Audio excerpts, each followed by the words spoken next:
Do do do do do do do do do do do do do do do.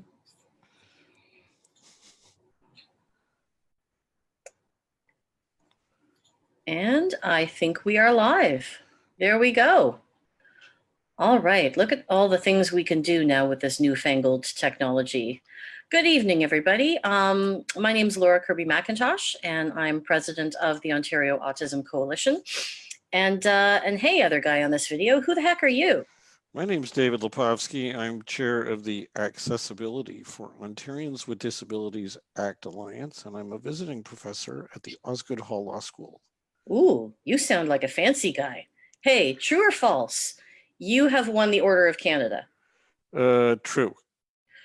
True or false? You spearheaded the movement to get the Ontarians with Disabilities Act passed in Ontario. I co-chaired and then chaired the Ontarians with Disabilities Act Committee for a decade, and we led the fight that led to the passage of the AODA. True or false? You are a big, huge Star Trek nerd. Extremely true. Excellent. All right. Well, you are among friends here, sir. Let's get right into it and start talking about the issue of school exclusions. And a couple of things brought this issue forward to me this week. One is I noticed a parent posting that already she's getting messages from the school that her son can't start right away in September because they don't have the resources that they need to support him. He's a runner.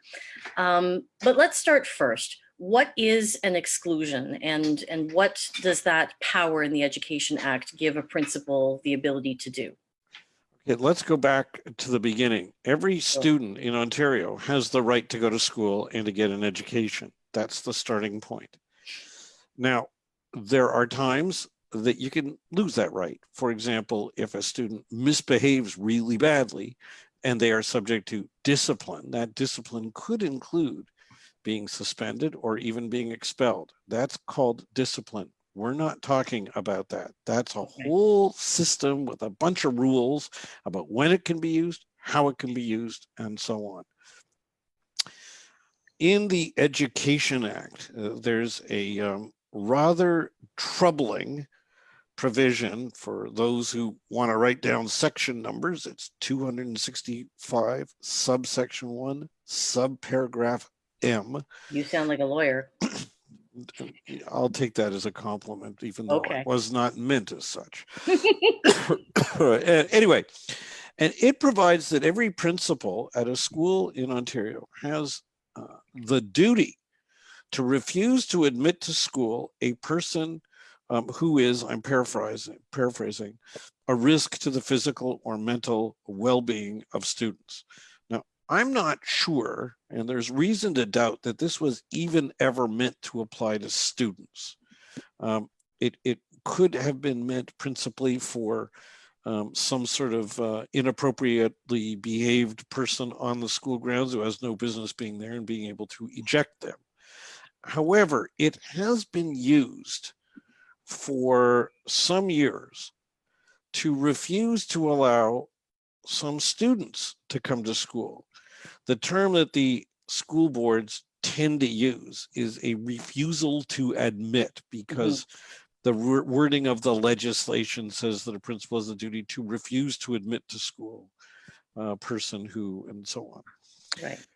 But we often call it an exclusion because the principal is excluding the student from school.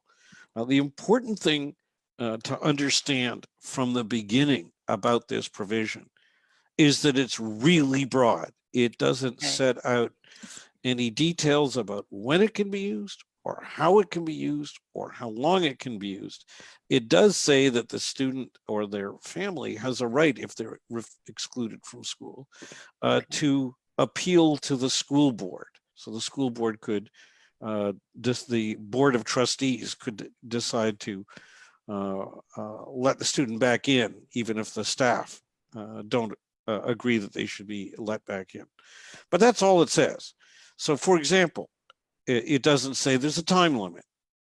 It doesn't say there's a duty to give the student any, or their family, any reasons for refusing to admit them to school. It doesn't even say that they should give, that there's a duty to give the family some explanation of why and how they could do it, or what recourse or protections the family members have. It doesn't say that the principal has to get any approvals within the school board. It doesn't even say that the school board has to even keep track of how often they use this power, or why they use this power, or so on. So it's a very sweeping, drastic power, because whenever you refuse to admit a student to school, a principal is denying that student their right to go to school and their right to an education.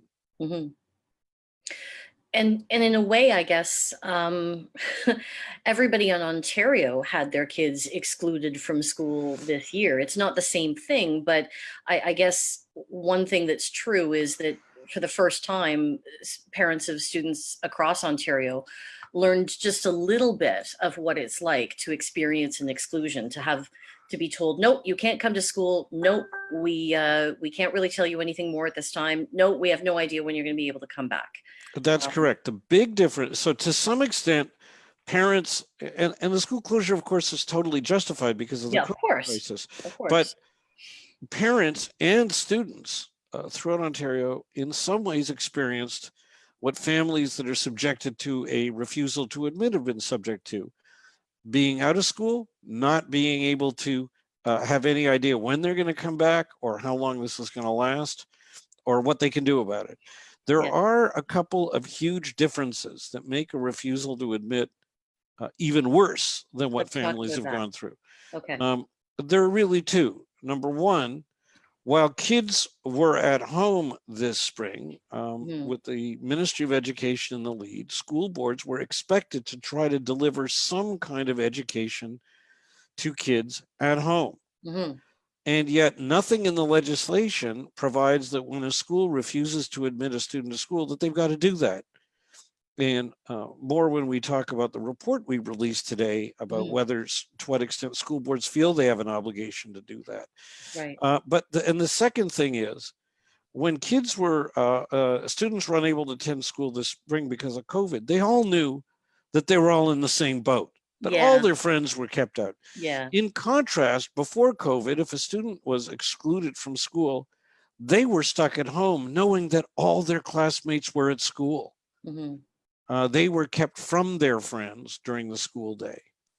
And so they were very much in a position of being isolated and alone, not undergoing a shared experience that they can discuss with their friends on the phone or on a Zoom meeting. Right.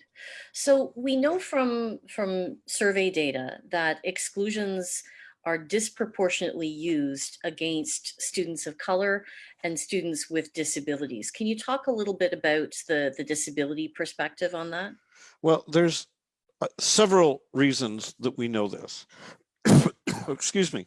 First, there have been reports out, such as from People for Education some years ago, documenting how much they've been used against students with certain kinds of disabilities. Second, we have tons of anecdotal evidence.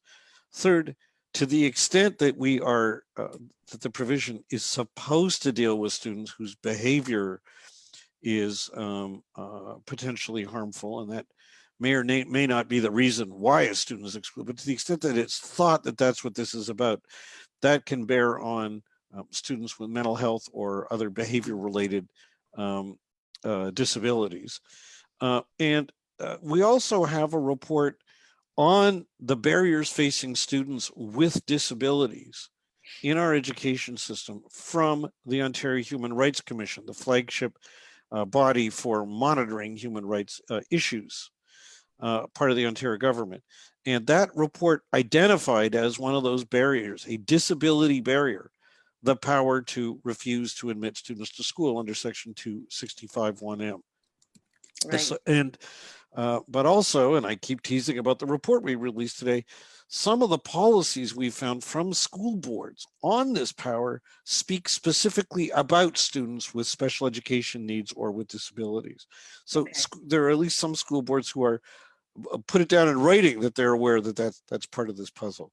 Right. And I want to get into that report a little bit, but first I just want to do a bit of background. Sure. We became aware of this issue. Well, I personally became aware of this issue when it happened to us and our son was excluded, but we're not going to tell that story tonight. That's personal. But we began tracking it, I'd say, in about 2016, 2017. And the OAC did a survey in, I think, 2017, and we took some data and released it through a press conference. And then if you, those of you that are just joining us late, if you scroll down in the comments here, you'll see I've dropped a couple of links. So I've dropped David's Twitter handle. I've dropped the link to his report today.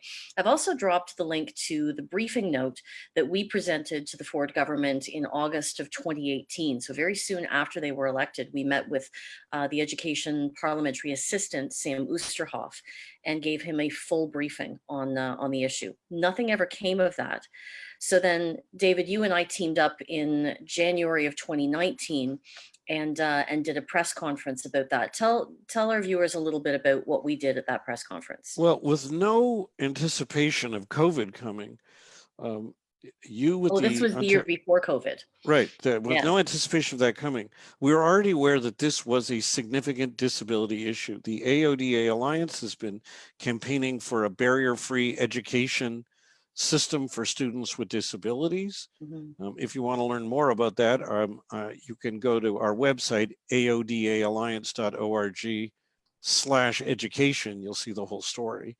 Right. And we decided that this was a significant barrier from the perspective of all students with disabilities, OAC from the perspective of students with autism.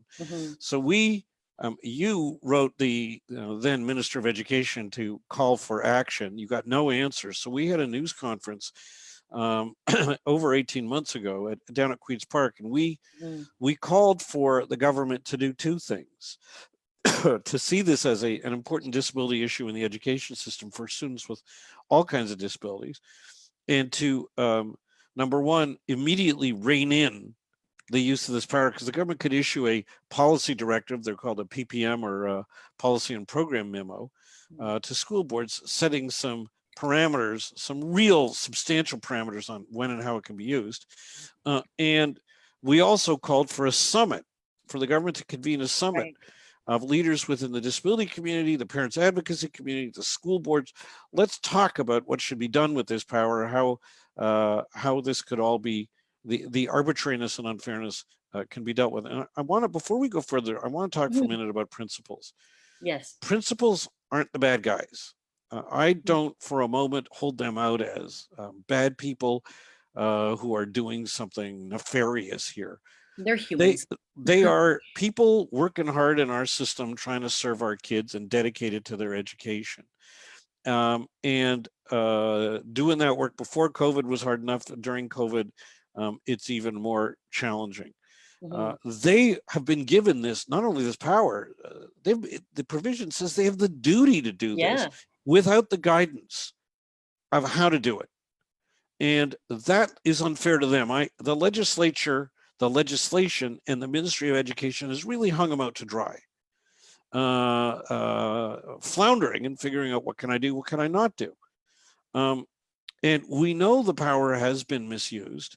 The Arch Disability Law Center has spoke at our press conference and has also, through other avenues, has said that they get cases of parents calling up whose child has been refused admission to school for any amount of time, and they often intervene and find out once the school board realizes they've lawyered up, suddenly start giving reasons why it happened. And often it turns out, from what they said, that it was the school board's failure to accommodate the student's disability. In other words, a violation of their human rights led to another violation of their human rights. A failure to accommodate leads to their discriminatory exclusion from school.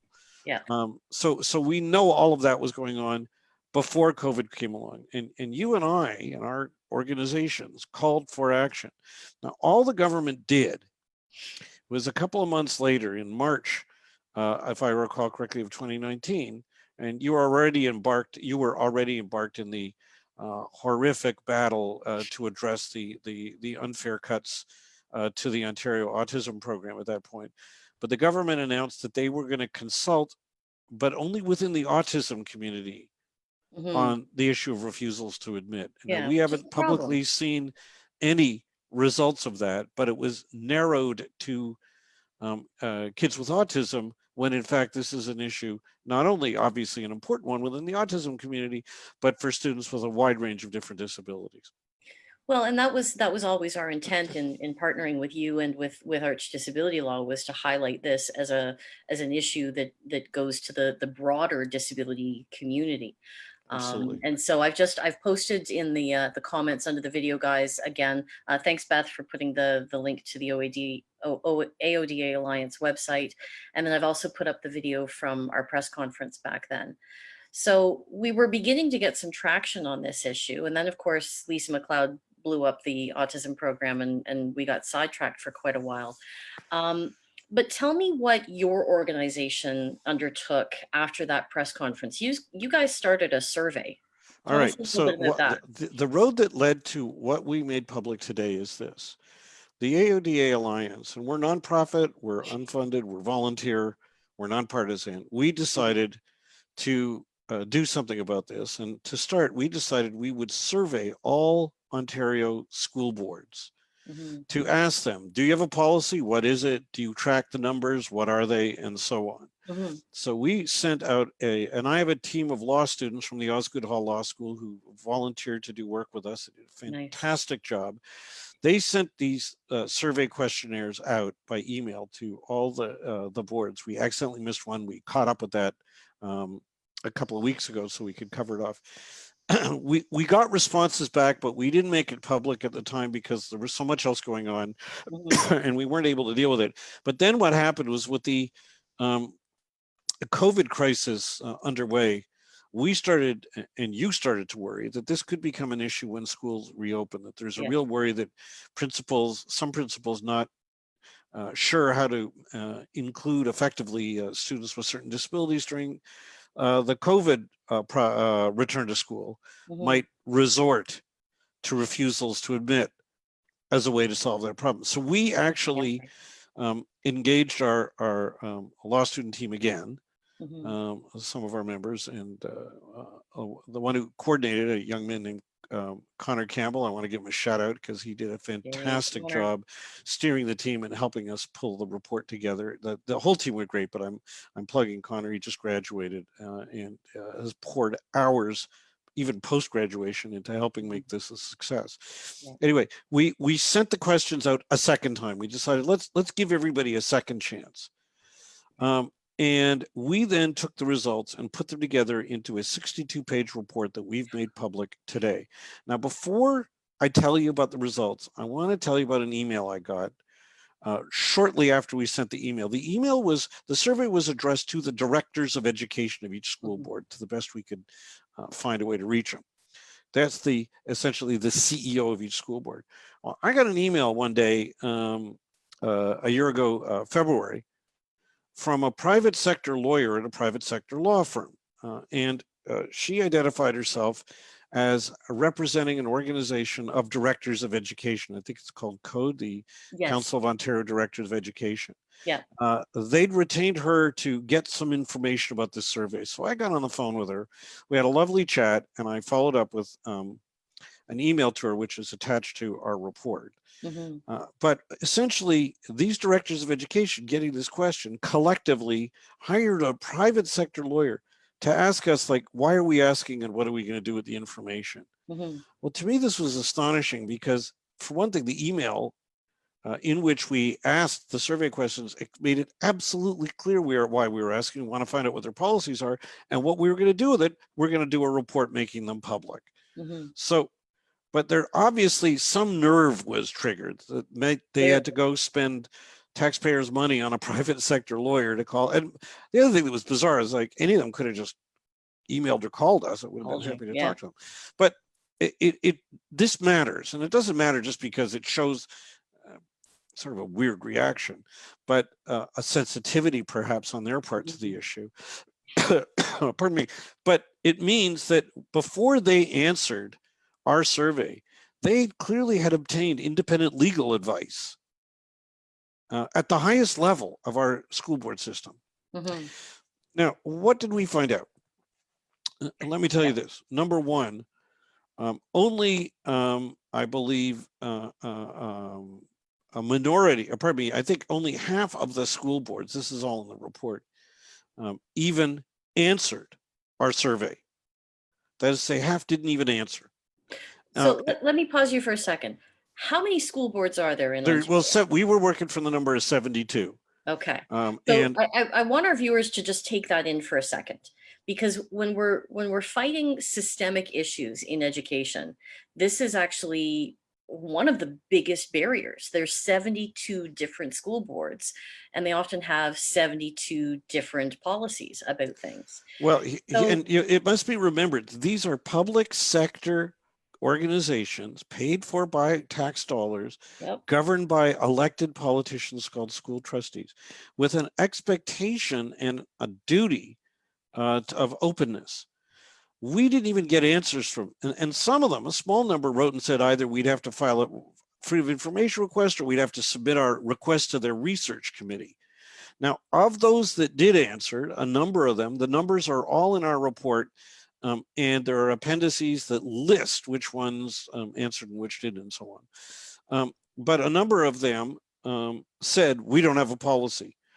Of the ones who answered at all, only 11 said, we have a policy and here it is. That is to say, Only 11 out of only 72. 11. Now, what we then did out of it, now we could have then just issued a report saying, as far as we know, there's only 11 policies out of 72 school boards. But our team of crack law students donating their time to us went to websites of school boards to try to find policies. And they found that another 22 boards that either hadn't answered or hadn't turned over policy had a policy. Wow. And they grabbed it for us. And then I read every single one of those. So there's, of the 72 boards, 33 have anything resembling a policy or a procedure on refusals to admit. Okay. That means the majority don't. And so I want to talk about what does that means. If they don't have a policy? That means, and it's the title of our report, that means in those school boards, there is no written policy direction to principals about how or when they can use this power. And therefore, in those school boards, which is a majority of the school boards in Ontario, each principal is a law unto themselves. They can use it however they wish, and there is no obligation for them to account to anybody internally before they do it or when they do it, particularly unless a student exercises their right of appeal. Now, before I tell you about the 33 policies, I want to tell you about the province. So the province, the Ministry of Education has a way to give directions to school boards. They can pass regulations and so on, but they also can issue these memoranda called a PPM, Policy and Program Memorandum. Okay. And they are essentially directions to the school boards. The school boards take quite seriously. Here's what we expect of you. And we tried to find any PPMs on refusals to admit. We could only find one. It is a long one on progressive discipline. Remember, I started by saying discipline is different. Right. And it has like a couple of paragraphs, just a few lines in the pages and pages in there, just a few lines about refusals to admit. I wrote the Assistant Deputy Minister of Education to say, is there anything else? And got no answer.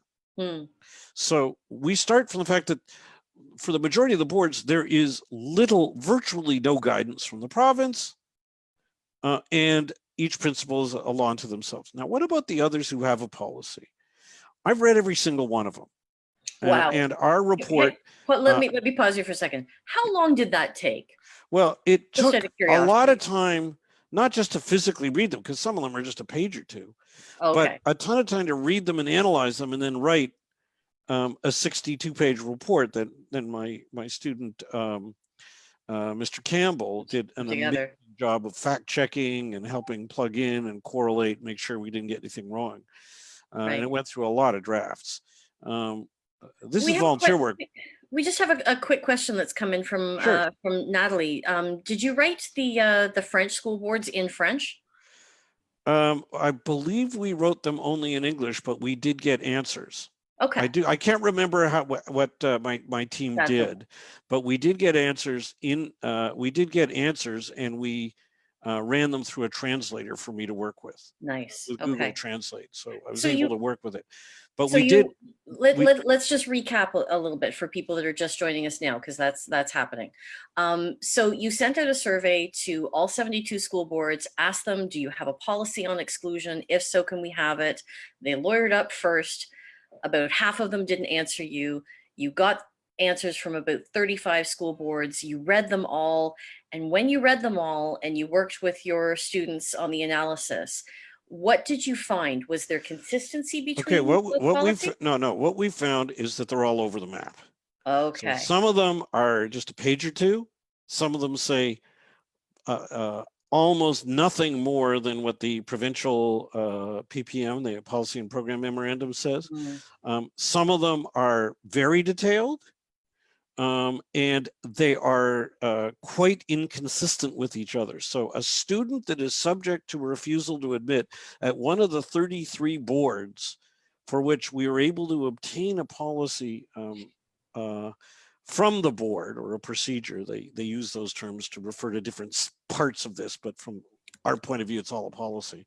right. Um, they are all over the map. So two students who facing the identical exclusion, the identical experience of a principal saying, Laura, take your kid home.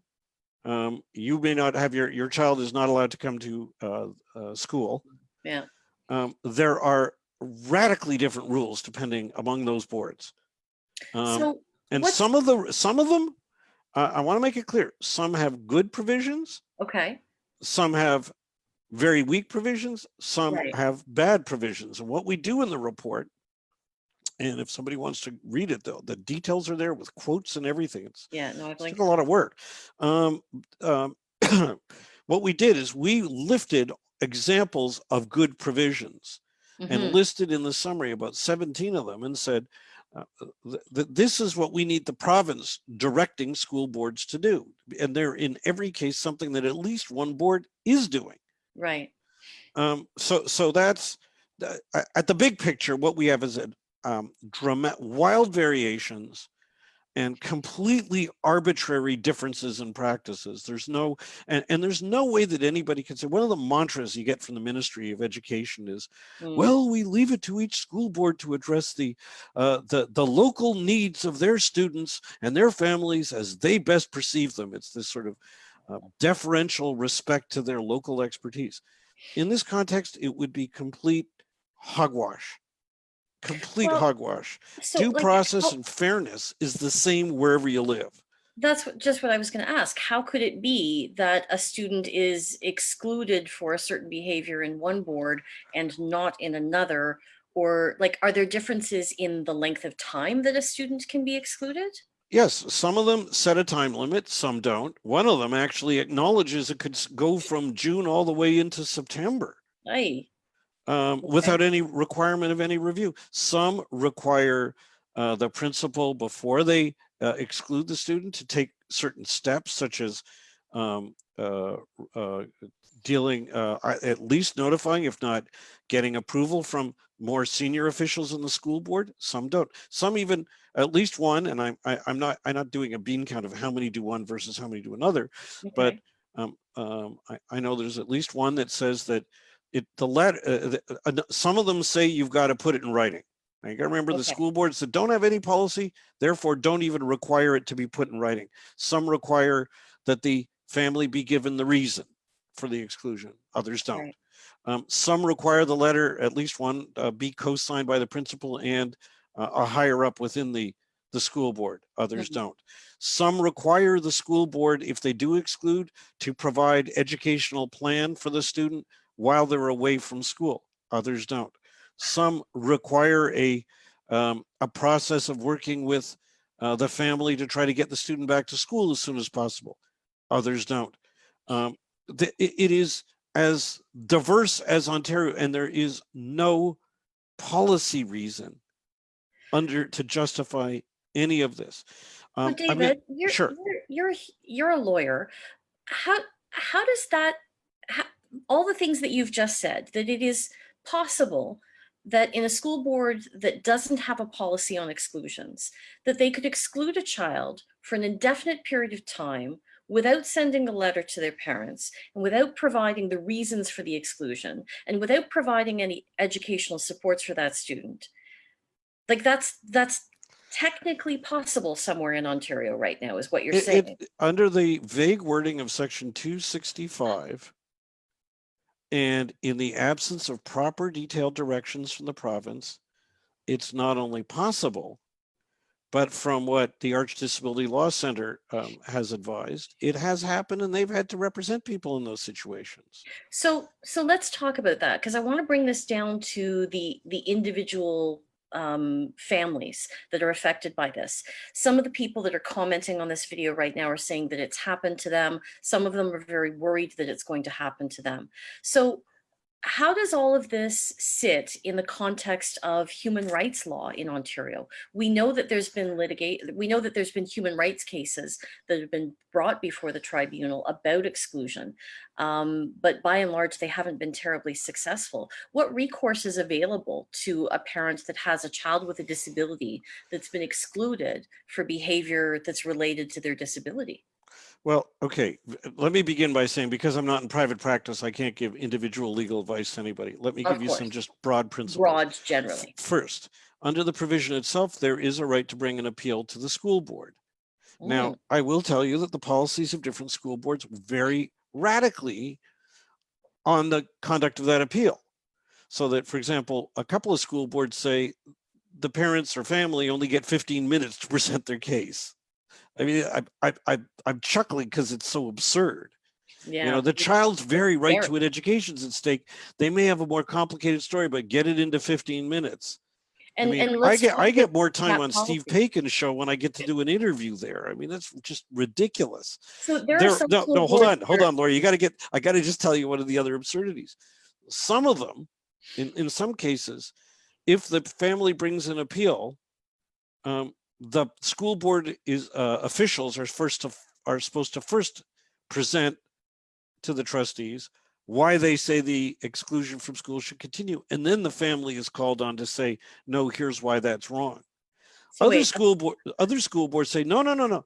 The family has to argue their case first. Now, you got to remember, it's the school board staff that decided to exclude the kid. It's the school board staff that have the possession of all the knowledge, expertise, and so on.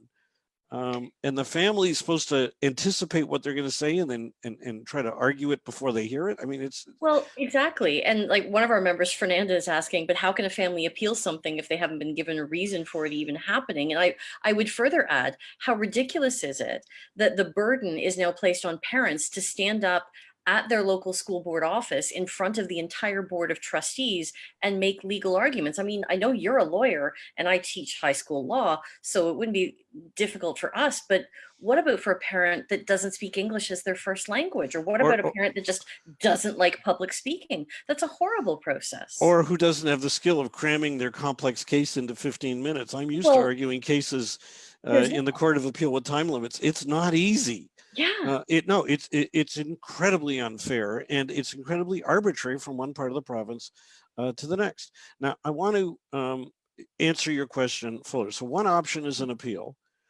One option is if the school board does have a policy and they do tell you what the policy is, to see if there are any avenues within the policy itself. So for example, Toronto District School Board used to not have a policy on this.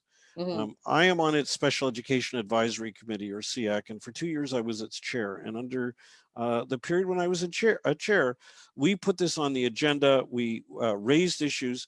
We had a constructive engagement with the staff at TDSB, who came forward and said, you know what, we don't have a policy, and it is very arbitrarily different from school to school. And they developed a new policy, and our report quotes a number of parts of it. Now, it does not include everything I think it should, and it does have some real problems, but it has a number of things that are really good, including a time limit, a short time limit, and then a requirement if there's going to be an extension, that there be of the refusal to admit, that there be a deliberative process on why it should be extended. So some policies have avenues that a family can use. The third avenue, we've already heard that the Human Rights Commission itself says that this is a human rights issue. Right. And that is obviously, family can talk to legal counsel if they want to pursue the human rights avenue. Right. And the final thing I want to tell you about is the AODA. Now, a lot of people may not get into the details of it. The Accessibility for Ontarians with Disabilities Act, it requires the province to lead Ontario to become fully accessible by 2025 through enacting and enforcing a series of regulations called accessibility standards. Now, right now, we don't have an education accessibility standard mapping out what must be done to remove and prevent barriers in our school system. This power to exclude kids from school is a huge barrier, as the Human Rights Commission report confirms. My coalition led the fight for years to get the government to agree to develop an education accessibility standard.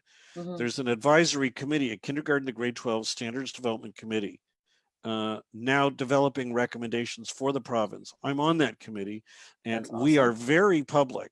That is to say, my coalition is very public. If you go to aodaalliance.org/education, you'll see we put forward publicly a framework for what should be in that standard. And that includes restrictions on the use of the power to exclude a kid from school. Right. So there are several actions, but the most important thing right now, let's get to right now. Okay. The most important thing right now that our report says is there's these wild variations around the province, from no policy to a good policy to a bad policy to contradictory policies from one jurisdiction to another, one board to another. This is not justice, and this is not the way students with disabilities should be treated in Ontario. There's upwards of a third of a million of those kids, and none of them should face these risks. Right. This is a heightened risk this fall. And it's a heightened risk this fall because when schools reopen, and principals and teachers are going through the, frankly, highly stressful process of figuring out how do we reopen schools and maintain social distancing and maintain the safety of all our kids, an ordeal which we're all worried about. And we, frankly, our hearts go out not only to our kids who've had to miss school, but to the heightened risk, the teachers and principals and the school boards that are trying to figure out what to do about this. But there's a heightened risk of principals around this province, not every last one, but having a situation where there's a kid with a disability that they just think we can't accommodate them, or we don't have enough staff to accommodate them, and therefore I'm just going to tell them you can't come to school. Now, it's important for people to understand this. What we found, not in the context of this report, but in other work we've done, refusals to admit take several forms. One could be a formal letter to from the principal to the parent saying we are exercising our power under section 265 sub 1 sub m to not allow you to come to school. Others, it might be just a matter of calling up and saying, hey Mary, I'm sorry, but your child's EA didn't come in today, or they're sick, or your child's really been an issue. Could you please pick them up? That is a refusal to admit, whether the principal thinks it is, whether they think they're using that part. That's exactly what they're doing. And another thing is the under regulations, the school board can say that a student can only come to school for part of the school day. Now, some school boards don't think that's a refusal to admit. Others do. We say any kid who's told they can't come to school for part of the day, the part of the day they can't come, is a refusal to admit to school. Yeah, and it happens an awful lot. So I don't know whether other people use this language, David, but just for people that are watching, I've heard you and I use that language of like a formal exclusion where like a letter is issued. We call that a hard exclusion, or a hard exclusion is if the student is excluded for the full duration of the school day. But if it's a part day, or if it's a we really don't think we can accommodate your kid on this field trip, we refer to those colloquially as soft exclusions. Yeah, I put it to you this way.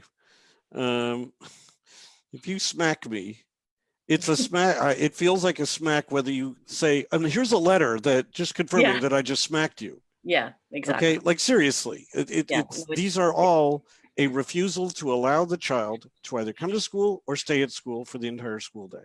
yeah. And we know from posts in this group and also in the OAC education Facebook group that this kind of thing happens a lot. And we did a survey of our members this year and found that it's so frequent and so common. Parents get asked, you know, if their kid has a meltdown, we get asked, can you come and pick your kid up from school? If there's a field trip, can you come and accompany your kid on the field trip? Or, you know what, your kid isn't really experiencing success right now, so we'd like to limit them to, you know, 3 hours a day or something like that. So it is very common. um why are we particularly concerned that, well, I guess you addressed this before about why this is going to happen, why we're afraid this is going to happen more than ever this fall, when you add COVID into this already really complicated mix? Yep. Why is this a particular fear that our communities are dealing with right now? Well, simply because the all the uncertainties about how to deliver socially distanced education to kids, and uh, um, the need for proper staffing to do that, and there's no assurance that the province is going to give them the staffing they need. Well, So but that's Stephen Lecce has and and problems. let me just add, Laura, and the past practice of using this power, unfortunately, in some situations where a student, the school board can't meet the student's needs, and therefore they decide, probably, like I said, as reported by the Arch Disability Law Center, some instances where the family is just told, sorry, your education assistant's not, child's EA is away sick. We don't have anybody to cover. Yeah. Please pick up your kid, which is absolutely offensive to the Human Rights Code. But it's David, you know what's extraordinary is that we have somebody that's just commented that she's a special needs assistant, and she's had to miss work because of illness, because that's a thing that happens to education workers. We get sick. And she found out that her student that she worked with was sent home due to her not being there. And she herself is also an autism mom. Can you imagine? no, it's deeply disturbing. Now, the thing that we need is this. Here's what our report concludes. We go through these different policies, we Mhm. document the arbitrary differences, we show that there are good provisions, we Yeah. show there are bad provisions. And then the Remind next me to question tell you is, about a bad provision in a minute. But what we want the what do you? province to do is to simply now issue a direction, Mhm. and a policy direction that reins in this power, that imposes on all boards consistent, fair requirements that we know boards can live up to, Mhm. and that will at least curtail a number of the arbitrary and abusive potentials of this power. And Right. the advantage we've got from our report is that every example that we're asking them to impose is something that at least one school board's doing right now. So Exactly. all we're saying is, if it works in one board, it can work in all boards. And Right. and now the work we've done should have been done by the Ministry of Education. That's their Yes. job. Yep. You and I and our respective coalitions raised this issue a year and a half ago. They should have been there, and the ministry has got policy people. They know about this issue. We're not saying anything they didn't already know. Mhm. They should have gone out and collected these policies. I got to tell you, if the Ministry of Education wrote these school boards and asked for their policies, it wouldn't take 2 rounds of surveys and the school boards getting lawyered up and us having to do a bunch of web searches to Mhm. find 2/3 of the policies we found. It just wouldn't. They would have had the answer. And they could easily have done this. We've done the work for them. And I've Mhm. delivered a copy of this report to the ministry a couple of weeks ago before we made it public. So they're in a position to, they knew what we were going to be saying. Mhm. Yeah, We, we in gave them the heads fairness, gave them the heads up. up. Mhm. And so they ought to be able to do this policy work fast. And And they have paid staff, right? Do you get paid, David, for any of the work that you do on this this? is all volunteer work. And that's funny because, yeah, I don't And get my paid law either. yeah, no, and the law students that helped us out were all volunteering for us as part of their law school education, and even after they've, in some cases, after they graduated. Wow. Thank God So for volunteers. Well, you know, and the facts are on the page. I mean, nobody, you know, if anybody wants to dispute the accuracy of this, we're happy to share the actual documents with anyone. We don't have any secrets, and we don't tell anybody that they have to apply to a research committee or do an FOI, Freedom of Information request. So the bottom line is the other thing that's really important about this, and your members and our supporters all know this. We are talking about very vulnerable families and very vulnerable kids. And they've already had to go through months of COVID, which is hard enough, but we've also had to go through months of COVID with the Ministry of Education not leading by doing comprehensive planning to meet the needs of students with disabilities. Yeah. And so the disproportionate effect of COVID has fallen disproportionately on people with disabilities generally in the education system, family of kids with disabilities. This has got to be prevented now. And this is something the Minister of Education could tomorrow issue a direction to his deputy minister saying, I want a PPM ready, get me some options. Let's sit down with some of the key stakeholders. We could have a consultation in 2 weeks. Let's get at least a first draft out there. And in fact, what I would say to families watching this now is, if you've posted the link to our report, it's downloadable in a Word document. I'll post it one more time. Send it to your school board and tell them, take the list of 17 or so recommendations here. You should be adopting all of these. Yeah. You should be adopting all of these now. So let's, and for those school boards, the policy work's already done. We did it. Yeah. Absolutely. And they could send it to their MPPs as well, couldn't they? Absolutely. And the other thing is, please take this to your local media. Yes. And if anybody have stories within the OAC that they'd be prepared to talk to a journalist about their experience, please contact Laura. And actually, let me talk about that. There's some there are a number of reporters that have followed the work that you and I have been doing, and other groups on exclusions. There's a reporter that wants to write about David's report. But often when we're talking about big, complicated systemic issues like this, the best way to tell the story is through a person. So if you are a parent that has experienced exclusion, or is afraid that your child is going to experience exclusion this fall because they've been home they will have been home at that point for 6 months with no school, no therapy, no routine, they've regressed. If that sounds like you, and in particular because this reporter is interested in the intersection of race and disability, as I am as well, if your child is a person of color, Black, Brown, Indigenous, or other visible minority, then please contact me.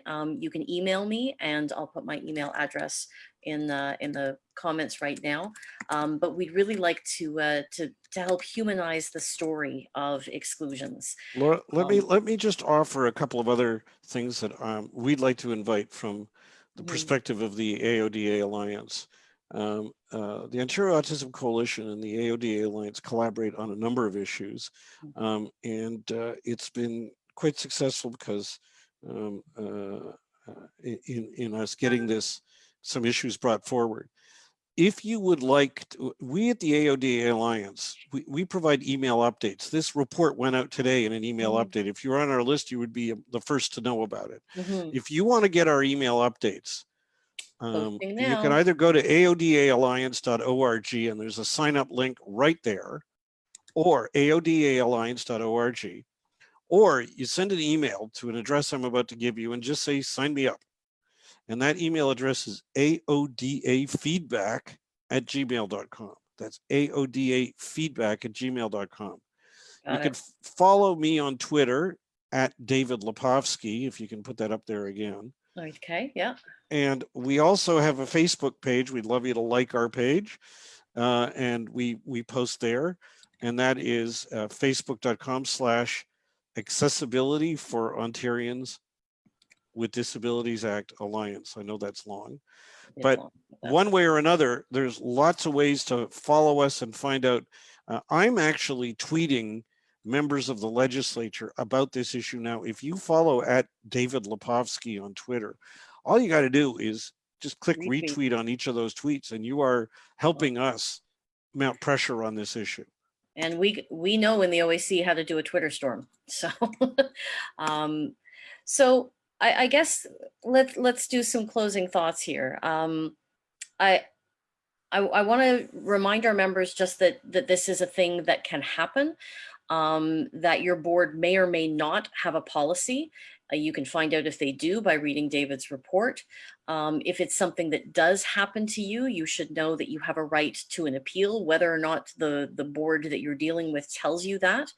You may want to retain legal counsel, and though I can't No, officially. I'm gonna tell you where to call, because they Okay, do, go. and it's a free service, and they'll either help you or see if they can plug you in. You should contact the Arch Disability Law Center, Right. and I'm going to give the phone number. It's 416-482-8255. You have it memorized. You're amazing. I've Okay. known that number for decades. You've, or check out their website. They probably have, I believe they have a 1-800 number. yeah. You can also call the Human Rights Legal Support Center, because they've done work in this area too. And at least they may be able to give you some summary advice. Yeah. But we strongly suggest that you reach out to either of those free services to see if they can help you weather the storm. Yeah. But also tell your story to the press, because Yes. the media needs to know about this issue. When I've talked to reporters about this, quite often they're taken aback that this could even happen. Yeah. And I want to again emphasize, we think that what we want, that is to say, clear directions from the province, would be something all school boards would want and all principals would want. Because I don't know any principals who want to be hung out to dry having to figure out how to do this themselves. They want the protection of clear directions so they know what they're allowed to do, what they're not allowed to do, and so on. And I think that where there are policies that require a principal to take the case up with their superintendent before they take action, that helps the principal, that helps the student, that helps the school board. This is something where we all win if the province did its job, stepped up to the plate, and showed some leadership on this issue. Well, so for the Tory staffers watching this Facebook Live, you may want to consider asking Minister Lecce to prepare a PPM on exclusions, or perhaps to act using regulation. We know that the ministry has been a little bit more comfortable sort of throwing its weight around lately. It removed the director of education from my school board. It's issued a policy saying that students between grades 1 and 3 can no longer be suspended. If they can do that, then they can issue a PPM to restrict exclusions. But the missing piece in this, David, isn't the missing piece really about resources and funding to actually provide the support that students with disabilities need in the classroom, so that schools can't just sit on their hands and say, well, we don't know how to keep your kids safe, and we don't have enough EAs, and we don't have enough funding. Isn't the real issue here really about funding? I'm not prepared to accept that view at all, because Oh, that would be an tell me easy why. out for everybody. That would be an easy out for everybody. The government could say, well, they'll do their speech about, we give more money than anybody's ever given before. And school They boards will. will say, we need more money than we've ever needed before, and so on. And there's this sort of verbal tennis match going on. And guess what? We're the net. Okay. It's Yeah. flying over our heads, Yeah. and we're not even part of the game. So here's the deal. The Human Rights Code imposes a duty to accommodate students with disabilities in school up to the point of undue hardship. And the school board has the duty, the burden, to prove that they can't do any more without undue hardship. It would be impossible for them to do any more without undue hardship. And the bigger the organization, the harder that argument is to make, according to the Supreme Court of Canada. So take the world as you find it. They've got that obligation now. Yeah. There is no reason to say funding does not justify a failure to have proper policies. Funding does not justify a failure to give reasons to the parents for why the student's being excluded. Funding does not justify the failure to have a fixed time limit, that this can't go any longer than 5 days unless the school board could justify a further five-day extension. Funding issues like that don't justify the failure to provide education of the student while they're excluded from school. We now know better than ever before since COVID how to deliver distance education to a student who can't come to school. Funding does not justify. We have to pause and just recognize that the distance learning doesn't work for all students. No, I know that, but doing nothing is less than trying something. Yeah.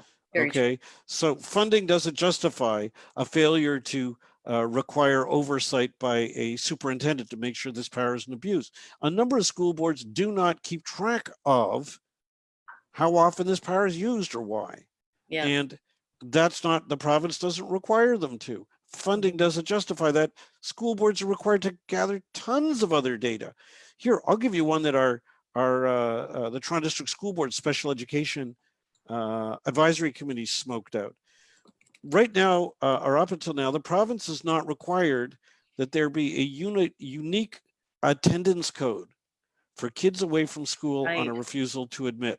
Now, you have to understand, the province sets attendance codes to be used. And the attendance code that is used for this one, I think it's a G. You're a school teacher, I'm not, but it covers a number of different things. So you can't tell by looking at all the kids who are absent on a G code, which are absent due to a refusal to admit versus something else. The province could fix that with like a little bit of software and a direction about how the attendance could be marked. And then we'd know the province could know instantly at the push of a button how many students around the province, how many school days are lost to refusals to admit, and so on. And that none of that is a failure to do all of that is not justified by funding cuts. Let me give you one more. The arbitrary differences from one school board to another is not justified by an issue of funding. Right. But what is affected by funding, though, I mean, I think what a lot of people are asking themselves is, hey, I've been advocating for my kid for the last, 4 years. They have behavioral challenges. They're a flight risk. They require the support of a one-to-one EA. And my school principal keeps saying they don't have budget for that one-to-one EA. So, my kid gets the EA of the support of an EA for maybe 1 hour a day, and then it's shared between 5 or 6 other students. If the ministry is saying right now that schools are going to be open and that kids with special needs are going to be able to be in school 5 days a week, then they're going to need more EAs to support them, aren't they? Well, let me separate two separate issues. You have raised a really important issue. Are we currently, through our school boards in the past, have we been providing levels of staffing needing to meet necessary to meet the needs of students with disabilities in the education system consistently across the board? And the answer is no. Right. I'm not saying that they're doing nothing for these kids, but that's a chronic situation. But that doesn't justify saying, well, just keep the kids home. That's right. That's piling one human rights violation on another. Yeah. That's saying we failed to meet your human rights duty to accommodate. That's a human rights violation. So we're going to kick you out of school. Yes. Using this exclusion power, which is another form of disability discrimination. Last time I checked, two wrongs don't make a right. I don't care who the party is in power. Yeah. So that gets us nowhere. Do we need more staff to deal with the situation that we're going to go back to school with? Obviously. Now, what's happening right now with COVID funding? We know that we need more money for all sorts of things in our society. Yeah. People who can't work, whose jobs have vanished, and so on. And our government has decided to engage in deficit spending, which is a wise thing to do. What other choice do they have? Yeah. But they have dug into the deficit. They've decided to incur deficit to deal with it. Yeah. This is another one of those COVID expenses. And it's one that relates to our kids. And it relates to our kids' education. To draw the line here would be to say, and I'm not saying anybody's saying this, but I'm saying to draw the line and say, well, we're spending all that other money, but we can't incur here because that would be a deficit. Right. I mean, sorry, that deficit ship's already sailed. That's right. Okay, so that's just not a justification at this point. No, it's not.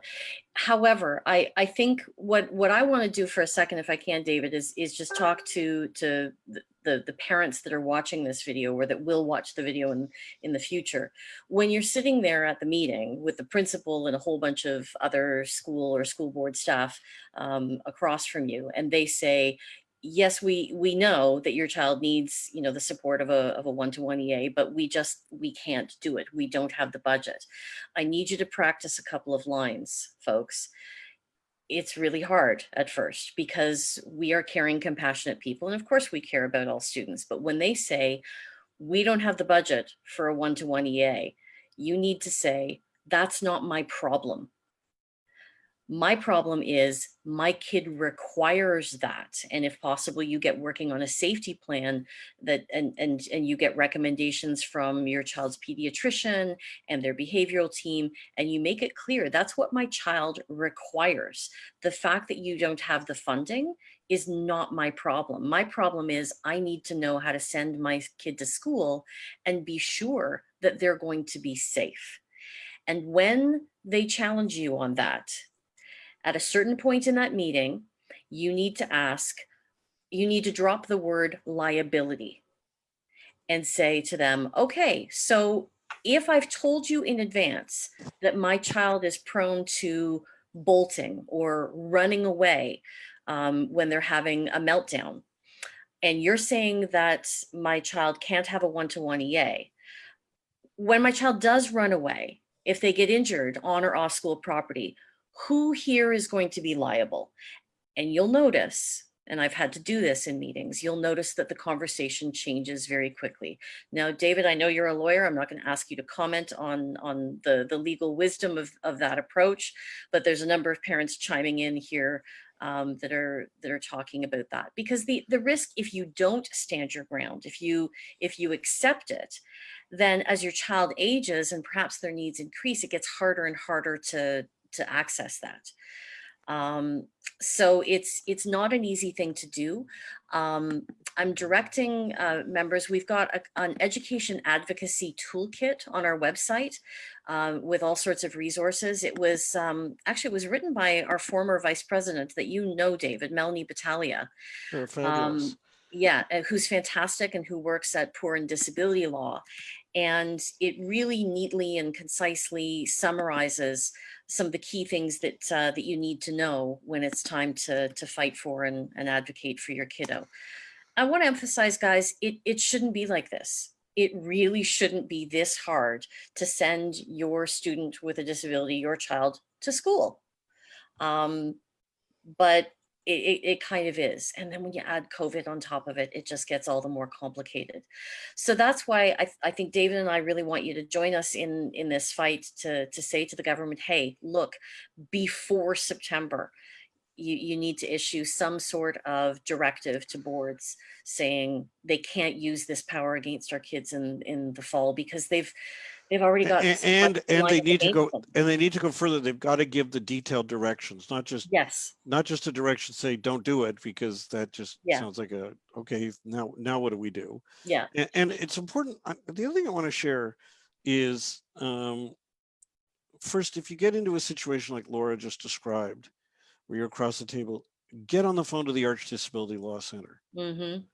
You need or other legal advice that you trust and you're prepared to rely on, but you need I can't give you advice, and I can't do it through this because I'm not in private practice and this is not the setting, but I can give you the advice to get advice. Yes. And that you need. But the second thing is, this is what's really important. All the problems that are in the school board due to these difficulties are made worse by the arbitrariness of the power to refuse to admit and the lack of a clear, effective series of requirements across the board on how they're to be used. And if those policies could be directed by the province quickly, or if they could quickly direct some of the key ones to get started and they can add to it in a couple of weeks, we're ready to work with them. And I'm expecting that we will have principals as eager to get that kind of clarity and direction as we are. Well, I think we've covered a lot of ground here, David. And I want to thank you for being so generous with your time, not only tonight in doing this Facebook Live, but all of the countless hours that you and your team have poured into preparing this report. I think it's a really important one. I hope the media picks it up. I hope those of you that are watching this video will share it with your local media and encourage them to start asking questions. And please, if you're a part of OAC and you might be willing to have Laura connect you with a journalist, whether they choose to use a pseudonym to protect your privacy, that's between you and Laura and the journalist. But please, the media are more willing to cover things when there's a human face to the story. Exactly. And obviously you want to protect your family, so you can work out the arrangements that you are most comfortable with. But if you are prepared to go out, those kind of stories are really important as a platform to get to the arbitrariness of what the provincial government has let fester for years and years in this area. All right. Well, thank you once again. And I'm sure we'll be talking again sometime soon or seeing you in the news in the next couple of days. But all the very best. Thanks so much for thanks for including me. Thanks for the fantastic work that OAC does, and thanks to you for the incredible leadership you're providing. Oh, well, I learned from the best, so there you go. All right, guys, we're going to say goodnight. I hope you found this helpful. If you did, please share it, and we'll talk to you again soon. Good night. Good night.